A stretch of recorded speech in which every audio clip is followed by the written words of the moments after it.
पट वाला कबड्डी रे हे सखी गवन के राते भातारी खेले चित पट वाला कबड्डी रे जोबन धरता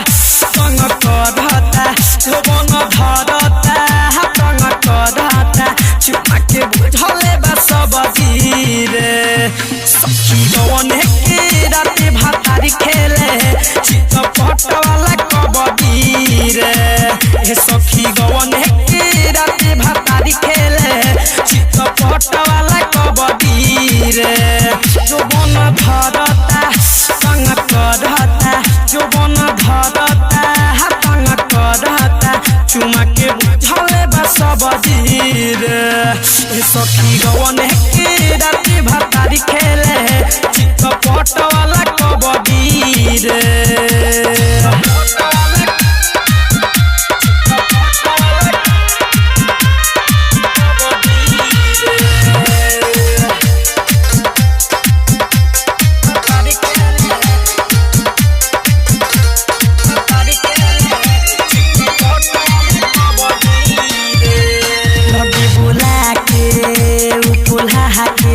सखी सुतावे हो बकरे सखी लड़े हमके डुआवे हो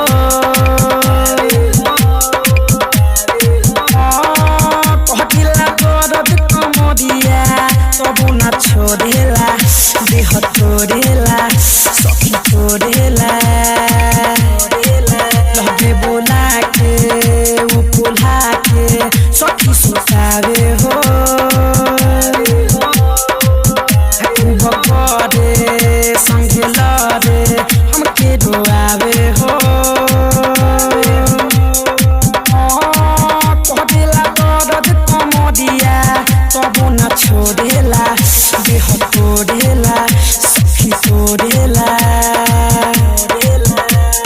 लहंगा उठावेला हाथ घुसावेला भले बहावरी रे सखी गवन के राते भातारी खेले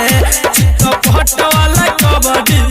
रे सखी गवन के राते भातारी खेले चित पट वाला कबड्डी रे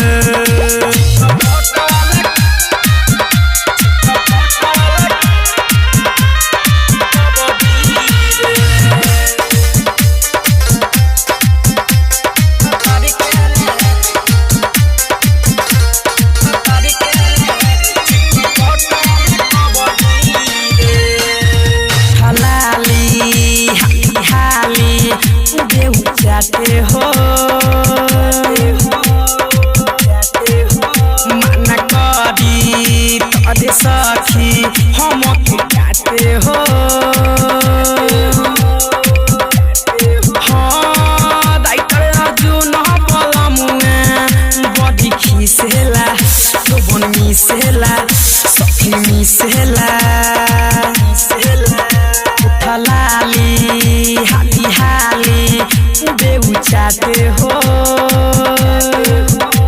न करी तोरे सखी हमके डांटे हो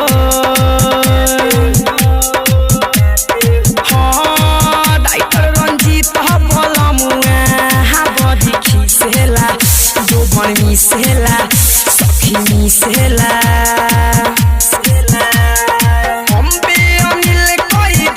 मुश्किल सोनू भूडू से कही दी रे सखी गवन के राते भातारी खेले चित पट वाला कबड्डी रे सखी गवन के राते भातारी खेले चित पट वाला कबड्डी रे